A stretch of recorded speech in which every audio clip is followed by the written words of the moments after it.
আসসালামু আলাইকুম। সামনে জাতীয় সংসদ নির্বাচন, 13তম জাতীয় সংসদ নির্বাচন। আপনি তো 14 আসন থেকে নির্বাচন করতে যাচ্ছেন, তো সামনে 14 আসনের জনগণের জন্য আপনার কোনো প্রতিক্রিয়া থাকলে সে প্রতিক্রিয়াটা একটু জানাবেন। ধন্যবাদ। ঢাকা 14 আসন এর অতীত ইতিহাস দিয়ে আমার শুরু করতে হয়। আপনারা জানেন যে 2008 সাল থেকে এটি ছিল বৃহত্তর মিরপুর, অর্থাৎ ঢাকা 11 আসন।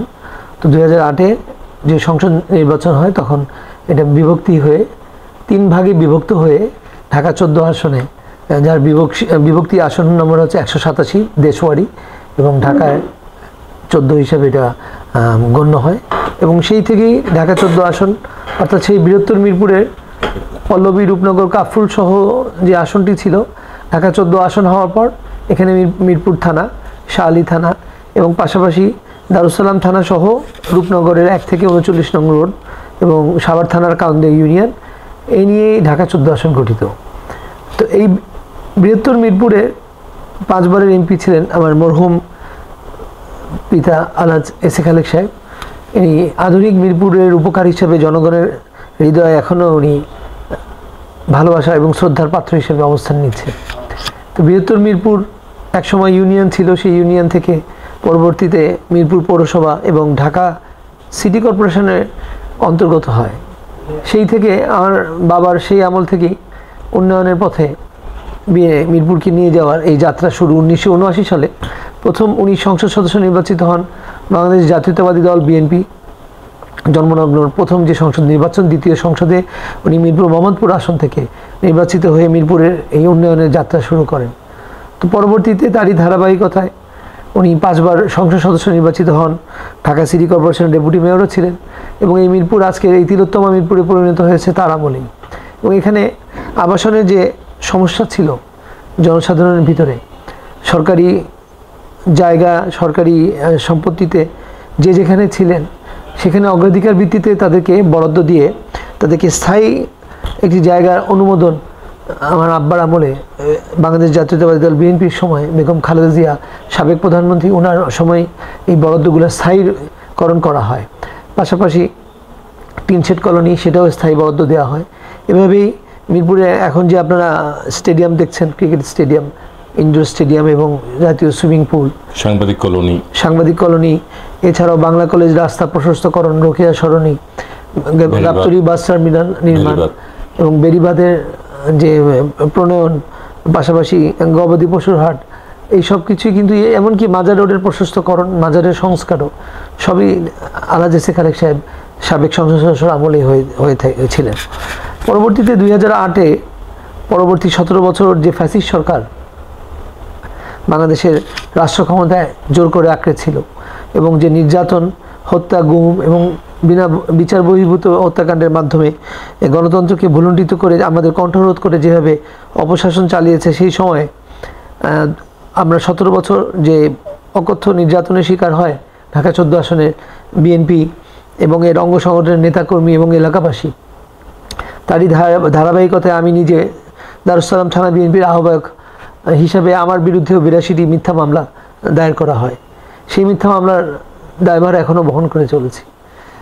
তো সেই আওয়ামী লীগের অপশাসনের সময় এলাকাবাসী ঢাকা 14 বরাবরই জনগণের সাথে থেকে, জনগণের মহামারী করোনা থেকে শুরু করে সবসময় দুস্থদের সাহায্য, ত্রাণ কর্মকাণ্ড, আমরা আমাদের সীমিত সীমাবদ্ধ এই সম্পদ নিয়েই কিন্তু জাতীয়তাবাদী দলের নেতাকর্মীরা একসাথে আমরা জনগণের পাশে থেকে কাজ করে গিয়েছি।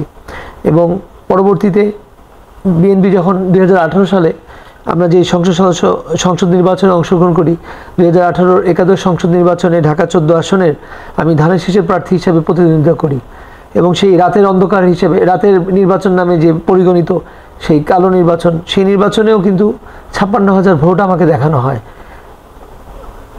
সত্যিকারভাবে যে ভোটাধিকার প্রয়োগ করা হয়, যে ভোট সংখ্যা এখানে, আমরা ইতিমধ্যেই জনমত যখন যাচাই করতে গিয়েছি, আপনার এই বিষয়টি, আপনার যে একটা ব্যক্তিগত ভোট ব্যাংক রয়েছে সেটা আমরা সাধারণ মানুষের কাছ থেকে আমরা অলরেডি পেয়েছি। তো আপনার দলীয় প্রতীক ছাড়াও আপনাদের যে একটি ব্যক্তিগত ভোট ব্যাংক রয়েছে, আপনার সাধারণ মানুষ যখন জনমতে আমরা বক্তব্য নিয়েছি তখন তারা এটি ফুটিয়ে তুলেছেন। মূলত ব্যাপারটি হচ্ছে, যেহেতু আমাদের জন্মস্থান, আমাদের 14 পুরুষ, আমরা এখানকার স্থানীয়, আমাদের 9 নং ওয়ার্ড বাগবাড়ি আমাদের জন্মস্থান। তো আমি মিরপুরের সন্তান, মিরপুরের মাটির সন্তান হিসাবে আমার এখানে বেড়ে ওঠা। তো আমাদের বাসস্থান, ব্যবসা বাণিজ্য সব কিছু মিরপুর ঘিরে।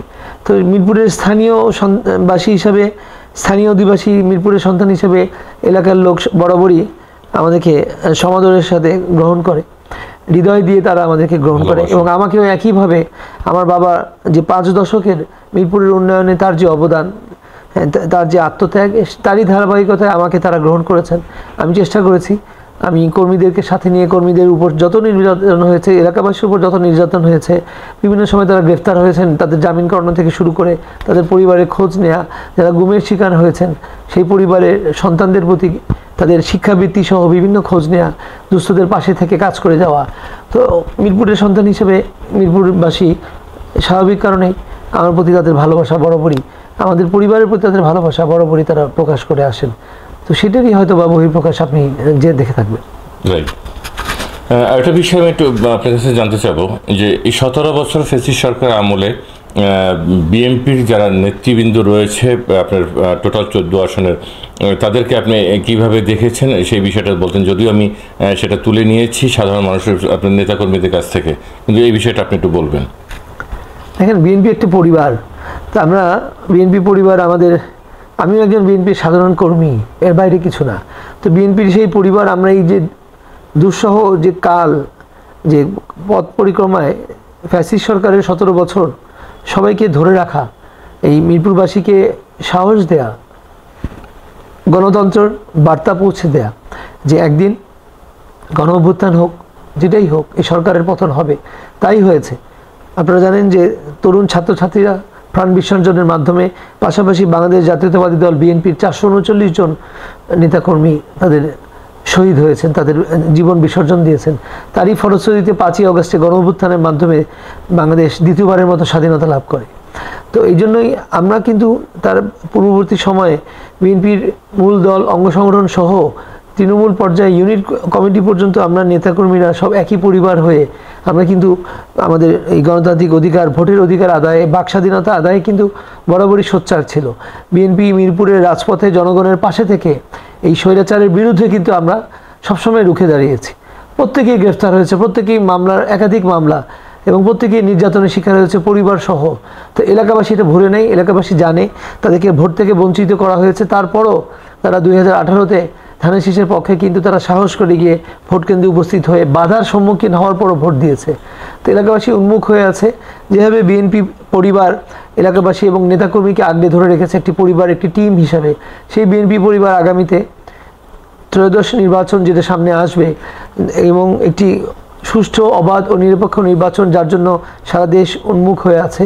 তো সেই আগামী নির্বাচনে আমি নিজেও বিগত নির্বাচনে যখন প্রার্থী ছিলাম, আগামী ত্রয়োদশ নির্বাচনে আমি বাংলাদেশ জাতীয়তাবাদী দল বিএনপির একজন প্রার্থী হিসাবে, এবং আমার পরিবার এই মিরপুরের জন্য যে আত্মত্যাগ, আমার বাবা আলহাজ এসে খালেক সাহেব, আমার বড় ভাইও এখানে সংসদ সদস্য ছিলেন একবার। তো এই 6 বার তারা সংসদ সদস্য হিসেবে মিরপুরবাসীর ভালোবাসা পেয়েছেন। তা আমিও আগামীতে আশা করি জনগণের দাবি, জনগণের ইচ্ছা, জনগণের ভালোবাসার প্রতিফলন হিসাবে দল, আমার এই 17 বছরের আমার যে পরিশ্রম, ত্যাগ, নেতাকর্মীর সাথে আমার যে সম্পৃক্ততা এবং আমার যে জনসম্পৃক্ততা, সেই সম্পৃক্ততাকে মূল্যায়ন করে এবং আমার এই আত্মত্যাগকে মূল্যায়ন করে আগামীতে ত্রয়োদশ নির্বাচনে আবারও আমাকে ধানের শীষে প্রার্থী হিসেবে প্রতিদ্বন্দ্বিতা করার সুযোগ পাবো বলে আমি বিশ্বাস করি। 14 আসনের ভোটারদের উদ্দেশ্যে যদি কিছু বলতেন। সবার আগে বাংলাদেশ, অর্থাৎ এবারে যে নতুন ভোটার, প্রায় 4 কোটি নতুন ভোটার আগামীতে আমরা পাবো। তো এই তরুণ প্রজন্ম, তাদের প্রতি আমার আহ্বান থাকবে যে তাদের প্রথম ভোট জীবনের, তারা অবশ্যই এই মুহূর্তে বাংলাদেশের সবচাইতে বড় দল, সবচাইতে জনপ্রিয় দল, এবং 3 বার রাষ্ট্র ক্ষমতা পরিচালনার যে দল অভিজ্ঞ, এবং যে দলের প্রতিষ্ঠাতা শহীদ রাষ্ট্রপতি জিয়াউর রহমান মহান স্বাধীনতার ঘোষণা দিয়ে বাংলাদেশের জাতিকে, পুরো বাংলাদেশকে উদ্বুদ্ধ করেছিলেন সশস্ত্র সংগ্রাম, স্বাধীনতা সংগ্রামে শরিক হতে, সেই শহীদ রিয়ার হাতে গড়া বাংলাদেশ জাতীয়তাবাদী দল, যার প্রধানমন্ত্রী হিসাবে দেশনেত্রী বেগম খালেদা জিয়া 3 বার রাষ্ট্র পরিচালনা করেছেন, এবং তারই ধারাবাহিকতায় তাদের সুযোগ্য সন্তান বাংলাদেশ জাতীয়তাবাদী দলের ভারপ্রাপ্ত চেয়ারম্যান জনাব তারেক রহমান আগামীতে রাষ্ট্র কীভাবে পরিচালনা হবে সেই পরিচালনার জন্যই 31 দফা উনি উপস্থাপন করেছেন। তরুণদেরকে নিয়ে তারুণ্যের যে শক্তি, সেই শক্তিকে কাজে লাগিয়ে, তাদের মেধাকে কাজে লাগিয়ে কীভাবে একটি সমৃদ্ধ বাংলাদেশ গড়ে তোলা যায়, কীভাবে আরও অধিক কর্মসংস্থানের ব্যবস্থা করা যায়, কীভাবে শিক্ষিত বেকারদেরকে সম্পূর্ণভাবে কর্মসংস্থানের মাধ্যমে দেশ গড়ার কাজে নিয়োগ দেওয়া যায়, কীভাবে দেশকে শিল্প এবং কৃষি দুই খাতেই যাতে কীভাবে দেশকে উন্নয়নের দ্বারপ্রান্তে নেওয়া যায়, সারা বিশ্বের মানচিত্রে বাংলাদেশকে কীভাবে একটি উন্নত দেশ হিসেবে পরিণত করা যায়, সেসবই কিন্তু 31 দফায় বলা আছে। আইনের সুশাসন প্রতিষ্ঠা, পাশাপাশি নারী ও পুরুষের সমান অধিকার থেকে শুরু করে দ্বিকক্ষ বিশিষ্ট আসন থেকে শুরু করে সব কিছু 31 দফায় বলা আছে। তো আশা করি নতুন প্রজন্ম তারা তাদের সুচিন্তিত মতামত বাংলাদেশ জাতীয়তাবাদী দল বিএনপির প্রতি, ধানের শীষের প্রতি তারা দিবেন, এবং তারই প্রতিফলনে বাংলাদেশ জাতীয়তাবাদী দল সংখ্যাগরিষ্ঠ আসনে বিজয় লাভ করে ত্রয়োদশ সংসদ নির্বাচনের মাধ্যমে বাংলাদেশের সরকার পরিচালনার দায়িত্ব নিয়ে দেশকে উন্নতির শিখরে নিয়ে যাবেন বলে আমি আশা ব্যক্ত করছি। ধন্যবাদ আপনাকে। ধন্যবাদ। আমরা জানতে চাবো ভাই আপনার নাম এবং পরিচয় দিবেন। আমার নাম মোহাম্মদ আনোয়ার হোসেন। আনোয়ার ভাই, আসলে আমি জানতে চাবো যে মিরপুর 14 আসনের বিএনপি থেকে কাকে নমিনেশন দিলে এই 14 আসনে মানুষ সুবিধা হবে এবং আপনাদের মতামত কি সেটা জানাবেন। ধন্যবাদ আমাকে এখানে আমার মতামত শোনার জন্য, বা আমি আপনার মতামত প্রকাশ করার সুযোগ পেয়েছি এজন্য। তো আমি মনে করি এটা তো এখন ঢাকা 14 আসন, এটা ছিল ঢাকা 11 আসন। তো ঢাকা 11 আসনের সাবেক এমপি ছিল আলহাজ এলসে খালেক সাহেব। উনি সাবেক 5 বারের এমপি ছিল এই মিরপুরের, এবং উনি বৃহত্তম মিরপুরের এবং অবিভক্ত ঢাকার ডেপুটি মেয়র ছিলেন উনি। তো উনার ছোঁয়া লাগে না মিরপুরের এমন আনাচে কানাচে এমন কোনো জায়গা নেই। উনার এই যে শেরেবাংলা জাতীয় স্টেডিয়াম, ওটা ওনার হাতেই করা, ওনার ক্ষমতায় থাকাকালীন উনি ওটা ওনার হাতে।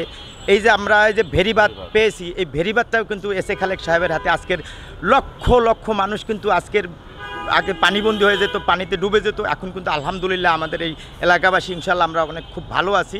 এবং গার্মেন্টস ফ্যাক্টরি এই মিরপুরে এখন উল্লেখযোগ্য ব্যবসা বাণিজ্য হচ্ছে। এই গার্মেন্টস ফ্যাক্টরি ছিল না মিরপুরে, এটারও ওনার অবদান আছে।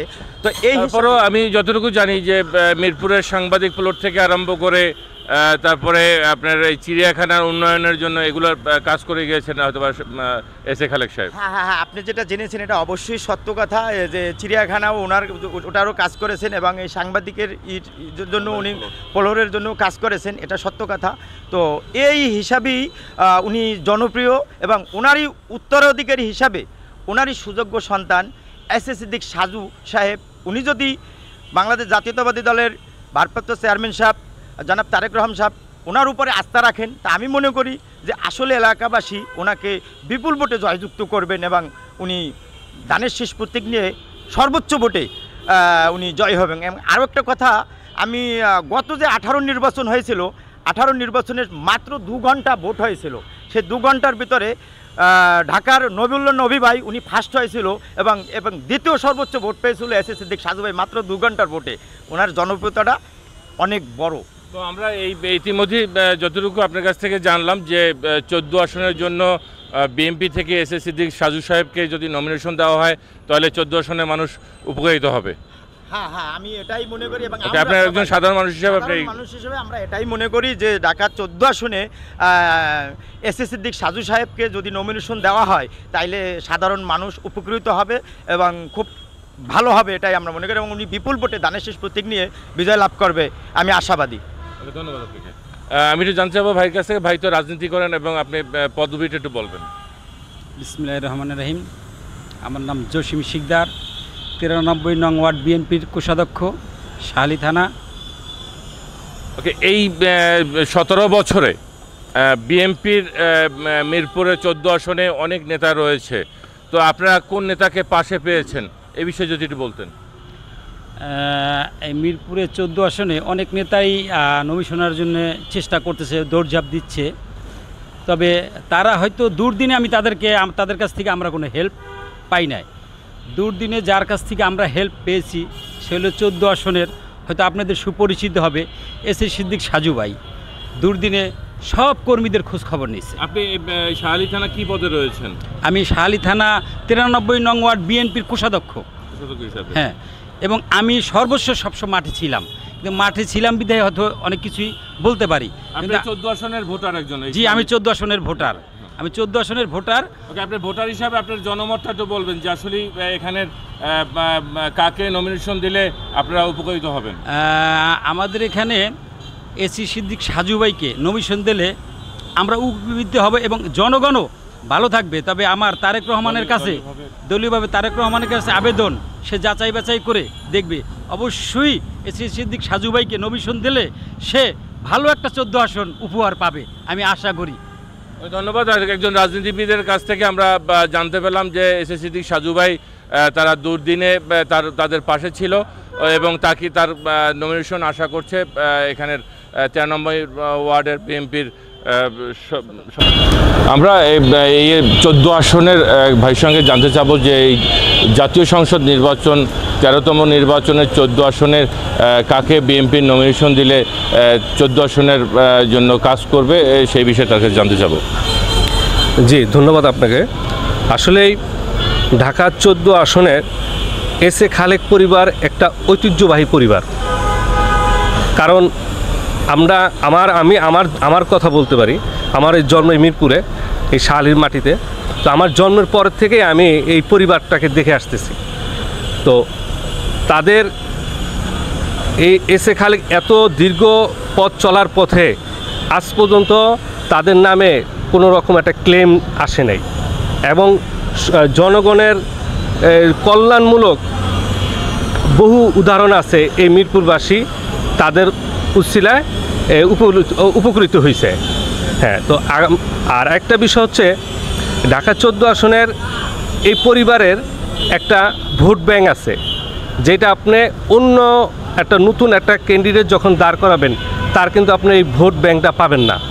কারণ যে কি আপনার যার বয়স আজকে 40 বছর, 30 বছর বা 25 বছর, এরা এই পরিবারটাকে দেখা বড় হয়েছে এবং তাদের ভালো মন্দ সব কিছু তারা জানে। এখন নতুন একটা প্রার্থী যখন আসবে সেই বিষয়ে কিন্তু তারা অবগত না। তো যাই হোক, আমরা এই ঢাকা 14 আসনের যা জনগণ আছেন এবং আমি নিজে এই থানার ভোটার হিসাবে আমি আশা করি যাতে এই খালেক পরিবারের এসএ খালেক সাহেবের সুযোগ্য সন্তান এসএ সিদ্দিক সাজু সাহেব নমিনেশন পালে এই 14 আসনের জনগণ এলাকাবাসী উপলব্ধি হবে, এটা আমি আশা করতেছি। ধন্যবাদ ভাইকে। আমরা ইতিমধ্যেই বুঝতে পারলাম যে 14 আসনের এসএ খালেক সাহেবের সন্তান এসএ সিদ্দিক সাজু সাহেবের এটি নিজস্ব ভোট ব্যাংক রয়েছে। দলীয় পদবীর মনোনয়নের পরও তার ব্যক্তিগত একটি ভোট ব্যাংক রয়েছে। কিন্তু এখান থেকে যদি তাকে বিএনপি নমিনেশন দেয় তাহলে তারেক রহমান সাহেব এখান থেকে একটা সুন্দর একটি ফল পাবেন এসএ সিদ্দিক সাজু সাহেবের কাছ থেকে। এখানে 14 আসনের সাধারণ মানুষের মুখ থেকে যেটা বেরিয়ে আসলো। ধন্যবাদ সকলকে।